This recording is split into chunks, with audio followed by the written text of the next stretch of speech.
นี่แหละยายเคนกับเคนนั่นแหละ อันนี้ได้ เห็นแล้วมันย่อยแบบนี้ฮะ วัดโชค ตามตี ฝากขี้ริ้วห่อทองจักติ มันจะไป มาดู ดูบ่ได้แม่ ฝากขี้ริ้วห่อทอง ดูบ่ได้นะมันก็จะไป บ่ติบ่ว่าค่ะเด้อเนาะมัน กิน เคยไป ได้ฮะได้เบาคำน้ำเล็กน้ำหน่อยนี่แล้วเบิ่งครับอันเจ้ามาจะคนกี่นี่ ฮะ มาจะคน มาผู้เดียวเฮ็ดหยังตุ ก็จะให้เขาแต่งผม บ่เป็นหยังตุเฮากินมาแล้วได้พุ่นถ่าแฟนว่าสิแต่งกับพุ่นหาทางบ่แสนเบาจิตบ่สลีเพิ่นมาก่อนถ้าบัดเดียวแล้วแค่ว่ามันเบิดแล้วก็บ่เป็นหยังบ่เป็นหยังก็ได้ ก็ยึดตัวพี่ตัวเช้า บ่เป็นหยังแล้วเห็นแล้วก็ดีมุกดีใจนำเลยพี่น้องเนาะบ่คำก็บ่ได้ต้องการหยังมีแต่มายินดีนำ โดย ตกฝนลิ้นก็บ่ได้ขึ้นง้อ1 บาทนี่มีแต่นอนยิ้มอยู่เทั้งเฮือนเฉย อันลุงทองดีเพนก็มาเบิ่ได้บ่เวียงเบิ่ตอน สร้างทีมงานสร้างบ่ มาเบิด เออ ผู้พ่อผู้แกนแล้วก็ผู้กระเจ้าคืนนะ ผู้เจ๋งม่วนน้ำลุงทองดีให้แล้ว มือจบมืองามบรรยากาศตอนพบพ่อหน้าพ่อตากันในหัวแห่งสิม่วนเนาะ ม่วนให้แล้วมันมาคบยังม่วนแล้วก็คืออยู่อะไรคือบ่หลายคนก็คือบ่ออกแต่บ่มันคือเล่นเอาจ้ะ เป็นหยังน่ะบ่เอ้ย บ่ติดไปเล่นบ่ใครเป็นหยังบ่จับไปกัน เป็นอย่างน้ำหนังหัดแล้วกิน ใคร สาวน้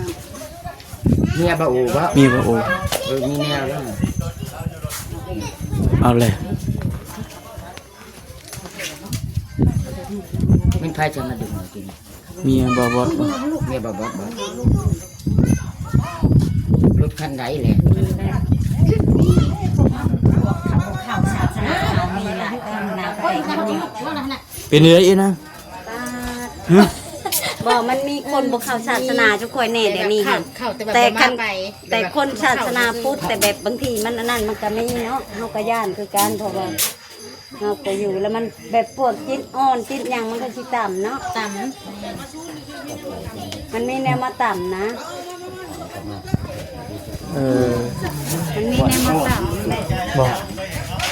เจ้าก็น้องทำบ่เจ้าคำตาม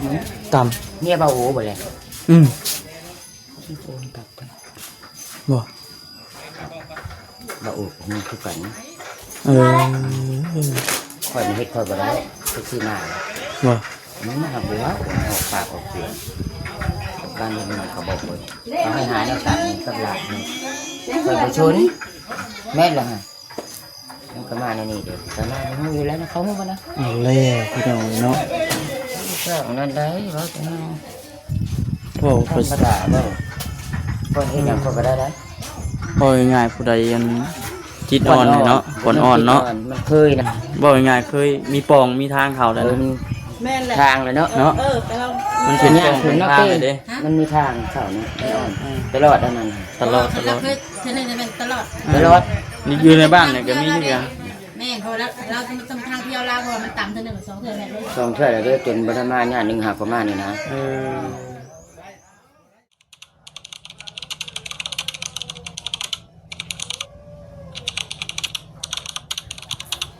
พี่น้องเลยเนาะเปิดภาพเปิดคลิปมาอยู่ที่หน้าบ้านนายเพื่อนเมตู้แก้วแล้วเรียบร้อยเบิดเลยบ่เนาะเก็บกวดเบิดเลยนี่เถอะ ทักทายสบายดีเด้อพี่น้องเด้อมาผู้เดียวเนี่ยมาก่อนหมู่ สบายดีแล้วบ่หากันแล้วที่ยังได้นี่นะเขาที่หน้ามันแล้ว เรียบร้อยไปเลยเนาะ อย่างนี้ต้องอยู่ของกินกันเลยคือว่า เป็นยังไงกินอันนี้ก็เติมมาแล้วอันนี้ก็ได้อันนี้ ไม่ได้ขึ้นไปหาแล้วก่อนยินดีนำไปตู้แก้วเพื่อนพี่น้องเลยเนาะปอดเถอะเก็บกวดเรียบร้อยทั้งนี้เอาสบายดีมาเธอเป็ดตื่นกันเนาะกลับมา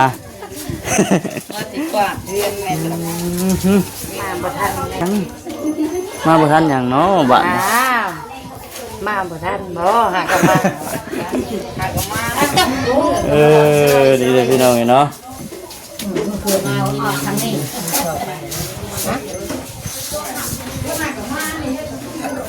ม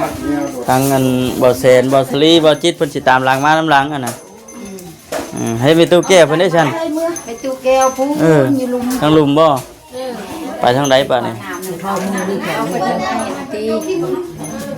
เบิ่งพี่น้องบ่เป็นหยังได้บ่หาก็ได้บ่หาก็ได้เบิ่งเอาไปหามันตู้แก้วเพิ่นก่อนสบายดี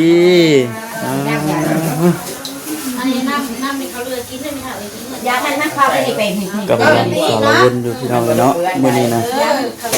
มีน้ำมากินกับพี่ช่างแม่ นายเฮ็ดไปชังคือมันกินสบายดีโดยมาบ่ทันเนาะบ่คำบ่เป็นหยังตัวมาน้ำหลังกันน้ำกระปุ้นก้าวไปได้กระปุกน้ำกระปุ้นจะมาสิเต็มหม้อนี่เบิดเรียบร้อยเกลี้ยงกระเติดบ่เนาะดีมุกดีใจน้ำแขกคนมากอะได้อยู่ได้กินก็ถือโอเคเลยละเดี๋ยวอยู่ได้กินพุ่นละโอเคแหละเดี๋ยวจะหน่อยจะผูกแกนให้แม่ตู้เพิ่นเนาะมีแต่ข้าวและเรือ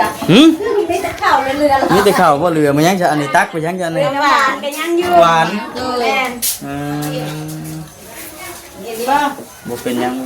ตั้งให้เบาคำตั้งให้กินกระปุ้นกับทั้งยากับที่ตำให้กินเนาะพุ่นละฐานที่งานมาครบอีกก่อนทางวาเซนวาสลีโอเคบัดเดียวการหลังมาหาบัดเดียวเมื่อมาพบกันยังอยู่คอยทยอยมาแทนเพื่อนก็มาเติมเครื่องมาแทนพี่น้องเนาะก็เลยยังบ่ทันได้ออกมาเจอหลายผู้หลายคนเนาะมื้อเช้านี่เนาะแม่มาเฮ็ดปวดยังพกนึงคือมันได้แล้วมาแกะแซมแล้วคือไปพักได้ดีอยู่โมเกียนอันนี้ก็แม่บุญตัวน้อยไปเรื่อยๆเรื่องแซ่บบ่แซ่บตานางเพิ่นเฮ็ดแซ่บทางนางบ่เฮ็ดนี่เป็นสุดยอดใบอ่อนด้วยแล้ว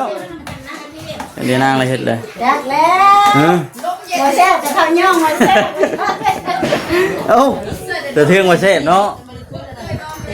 แต่ที่ว่าตานางเฮ็ดบ่แซ่บก็ยังบ่ง่ายๆก็ผู้อยู่ใกล้เคียงนี่มันมาเฮ็ดเวียกช่วยนำกันตั้งแต่ดึกแต่เช้าพุ่นบ่4 โมงเช้ามาเฮ็ดเวียกซอยหลายผู้หลายคนอยู่เอาแล้วพี่น้องเนาะเป็นเพียงผ้าห่มผืนนอนเพิ่นก็กะเตรียมไว้เรียบร้อยแล้วพี่น้องเนาะมีการย่างอ้อมเพิ่นเฮ็ดนั่นบ่หรือว่าบ่ได้เฮ็ดแบบนั้นบ่บ่ได้อ้อมเฮ็ดแบบ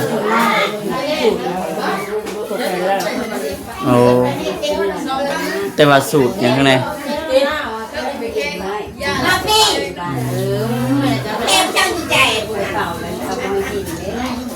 คนทยอยกำลังทยอยเมื่อถูกแล้วล่ะกันทยอยเมื่อ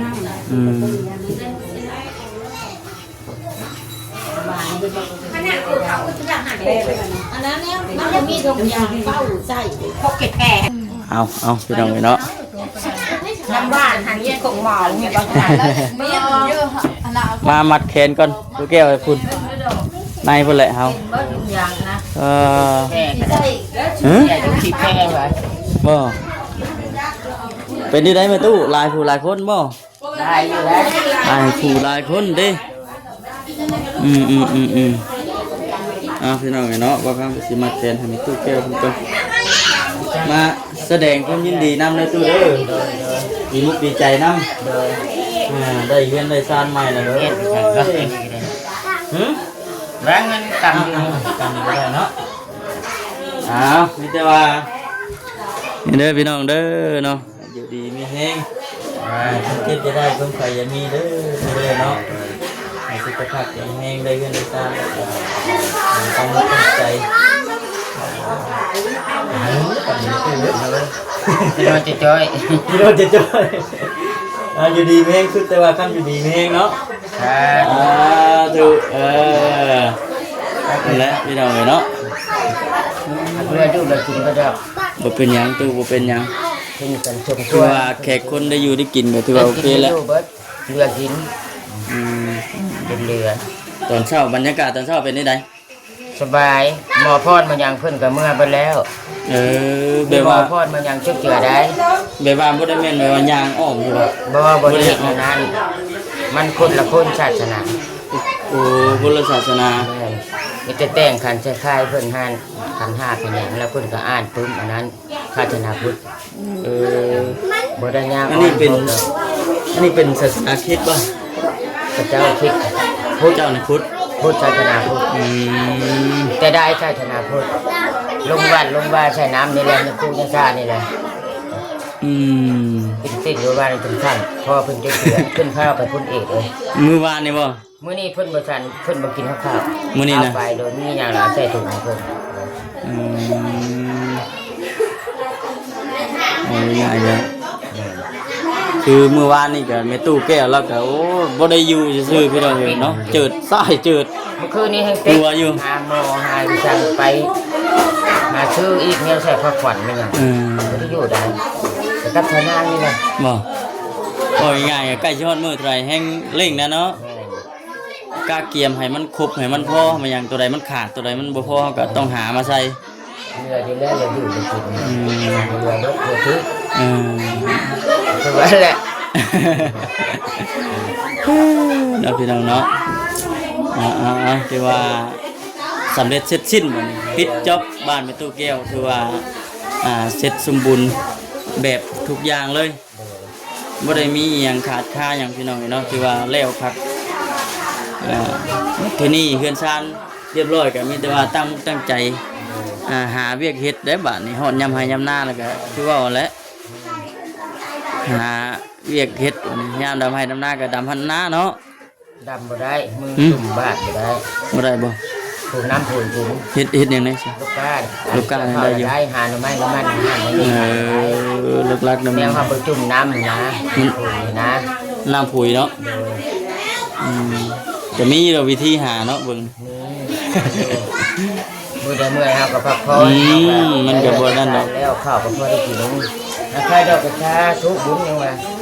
เดี๋ยวอยู่กับกินเบิดข้าวเนี่ย เพราะว่า มาครึ่งกระสอบดี เพื่อนซาเมื่อป้าได้เด้อเพิ่นว่า ไปเมื่อดีเด้อเฮ้ยเด้อป้าละบ่ สาธุสมกับ ดีมีแห้งดีมีแห้ง โม่ หมู่ว่า บ้านใหญ่เฮานี่บ่ ถือว่าฮอดถึงเบิด ฮอดเบิดบ้านน้อยหันมา7-8 คนเขาบ่ได้มาเขายากเขาเมื่อไปแล้ว มาร่วม แต่ละเขาเมื่อนะเขาไปกิน มา ข้าว ร่วมยินดีน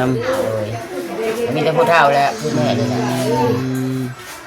เขายากเขาบ่ยากเขาให้มา เนาะคือบางครั้งนี่คือกันนี่กันยากเวียกนิดนึงก็ต้องมาสวยแน่9 โมง 9 นาทีผู้แก่น 9 โมง 9 นาทีนั่นแม่นเริ่มต้นเลย นี่ได้เบิ่งเพิ่นเบิ่งขาดแต่น้ำหอม โอ้ยง่ายก็คือมันก็สีแบบเดียวกันกับมันยุคชาวบ้านนี่บ่ยุคชาวบ้านก็9 โมงบ่ 9 นาทีเนาะหน้าวันก้าวหน้า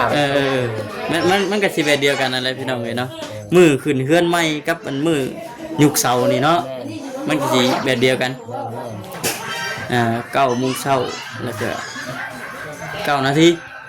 แม่ถึงเมื่อบ่เฮ้ย เมื่อไรบ่บ้านนี้อยู่ดีมีแห้ง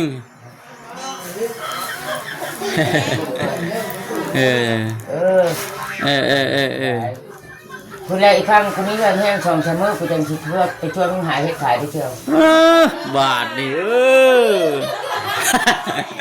พักแล้วตูมีเหือมีแห้งพักผ่อนก่อนเนาะ น้ำมันไปแล้วเนาะมันหกมันเถอะไปหาเฮ็ดหาฮอนกันไปน้ำกันไปลงหัวลงห้องไปลงกัน ลงหัวลงห้องไปน้ำกันบ่ได้ถูกได้ยากมันนะชื่อดินตลอดนะเบิ่ง2 แสน 3 แสนบาทที่จะลูกเขาเพิ่นคือมีแท้อุ้ยเพิ่นมีในใดบ่ที่อันนั้นนี่แหละยายเพิ่นก็เพิ่นนั่นแหละอันนี้ได้ที่เรามันยอดบ่นี้ฮะ วัดโธ่ ติ ฝากขี้ริ้วห่อทองจักติมันจะไป บ่ตุอยู่บ่ได้แม่ ฝากขี้ริ้วห่อทอง อยู่บ่ได้นะมันก็จะไปบ่ติบ่ว่าค่ะเด้อเนาะมัน เคยไป ได้เบาคำน้ำเล็กน้ำน้อยนี่แล้วเบิ่งครับอันเจ้ามาตะคนกี่นี่ ฮะ มาตะคน มาผู้เดียวเฮ็ดหยังตุ ก็จะให้เขาแต้ม บ่เป็นหยังตุเฮากินมาเลยได้พุ่นถ่าแค่นว่าสิแต่งกับพุ่นถ้าทางบ่แสนเบาจิตบ่สลีเพิ่นมาก่อนถ้าบัดเดียวโลดแค่นว่ามันเบิดแล้วก็บ่เป็นหยังบ่เป็นหยังก็ได้ ก็ยึดตัวพี่ตัวเช้า เออบ่เป็นหยังดอกเห็นแล้วก็ดีมุกดีใจนำเลยแหละพี่น้องเนาะบ่คำก็บ่ได้ต้องการหยังดอกมีแต่มายินดีนำ โดย ตกฝนลิ้นก็บ่ได้ขึ้นง้อ1 บาทนี่มีแต่นอนยิ้มอยู่เทั้งเฮือนเฉย อันลุงทองดีพอก็มาเบิ่ได้บ่เวียงเหมือนตอน สร้างทีมงานสร้างบ่ มาเบิด เออ ผู้พ่อผู้แกนแล้วก็ผู้เจ้าคืนนะ ผู้เจ๋งม่วนน้ำลุงทองดีนั่นแหละ มือจบมืองามบรรยากาศตอนพบพ่อหน้าพ่อตากันในหัวแห่งสิม่วนเนาะ ม่วนนั่นแหล้วคันมาคบยังม่วนแหละ เออ ก็คืออยู่อะไรคือบ่หลายคนก็คิดบ่ออกนะ เออ แล้วต้องแม่นบ่าวแสนบ่าวคำเขาคือบ่าวจิ๊บยังหลายคนว่านะ เบ้าเซนก็ออกมาซื้อเครื่องเข้าห้านแต่เช้าหากับเมื่อบ่หันยังแม่นบ่จิตมันออกไปไทยฮุดบ้านเขา อ้อแม่ยังแม่ รอบสวยๆเพิ่นสิเข้ามาว่าซั่นจิตมันก็ได้ จักมันไปผู้บ่อนฮะ บ่บ่แล้ว ไผเป็นไก่ผูกพัน บ่มีได้ บ่มีบ่ บ่ได้อัน โอ้บ่ง่ายๆก็แบบบ่ได้นั่นน่ะเนาะมีแต่เฮ็ดแบบตามประเพณีเฮา แต่ สิ ขัน5ขันที่3แล้วก็ให้เพิ่นมาอ่านเล่าแล้วบ่แม่นดอกอันคืออันนี้เฮาในศาสนาพูดว่าเทศน์นะ เออ เทศน์คืออย่าพูดอยู่วัดนั่นล่ะ มันบ่ได้อันเบกพามบ่ได้เฮ็ดเพื่อนเขาอีแตน อันเฮือนแม่ตู้แก้วกับเฮือนน้องแต่นคนละอย่างกันเลย คนละแบบ อันนั้นให้มีไก่ผูกขันอยู่แน่ นี่ก็เบิด เบิดตัวนั้น ทางย่างอ้อม ย่างอ้อม แต่ก็มีไปสั่งแนวพายหั่นแหละ อืม บ่มีอันนี้นะบ่มีอันนี้ ง่ายๆเนาะตู้เนาะ ง่ายสบาย ครับ พระเจ้าเป็นหยังเป็นหยังเป็นพวกมึงเป็นเล่นเนี่ย เป็นยังน่ะบ่เอ้ย โบกจะไปเล่นก่อนใครเป็นหยังก่อนจับไปจับ เป็นอย่างแล้วหลังหัดแล้วถึง ใคร สาวน้ เมียบ่อู่บ่ มีบ่โอ้ มีแนวแล้ว เอาเลย มันใครจะมาดึงมากิน มีบ่บ่ เมียบ่บ่รถคันไหนแหละ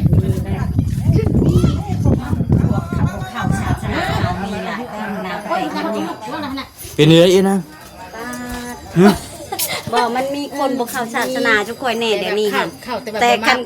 แต่คนศาสนาพุทธแต่แบบบางทีมันอันนั้นมันก็ไม่เนาะเฮาก็ย่านคือกันเพราะว่าเฮาก็อยู่แล้วมันแบบพวกจิตอ่อนจิตหยังมันก็สิต่ำเนาะต่ำมันมีแนวมาต่ำนะ มันมีแนวมาต่ำ บ่ เจ้าก็น้องมันทำโอ้เจ้าคำต่ ต่ำ ำเมียบ่อู่บ่เลย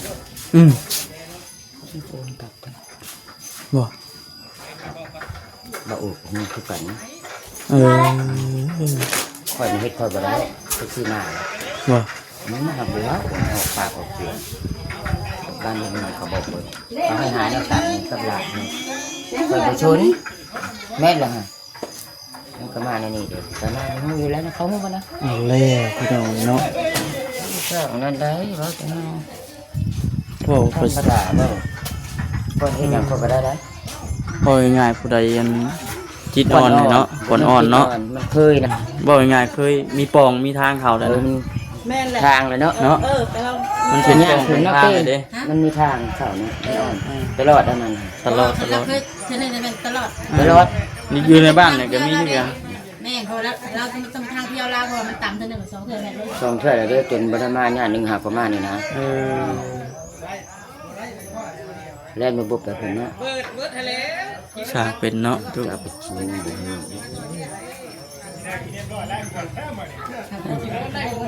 โอเคสตูเอ้ย ไฟบ่ฮู้บ่ทีเดี๋ยวว่ามันไม่ป้า แต่เฮาซื้อเนาะตัวเนาะเอาพี่น้องไว้เนาะ ผมกินนี่นะบอกว่ามันกำลังถ่ายคลิปในตู้แก้วเพิ่นพี่น้องเนาะเดี๋ยวเกิดเหตุบ่คาดคิดมีเบาลิเพิ่นซะเป็นภาษาบ้านเฮาเพิ่นเอิ้นว่า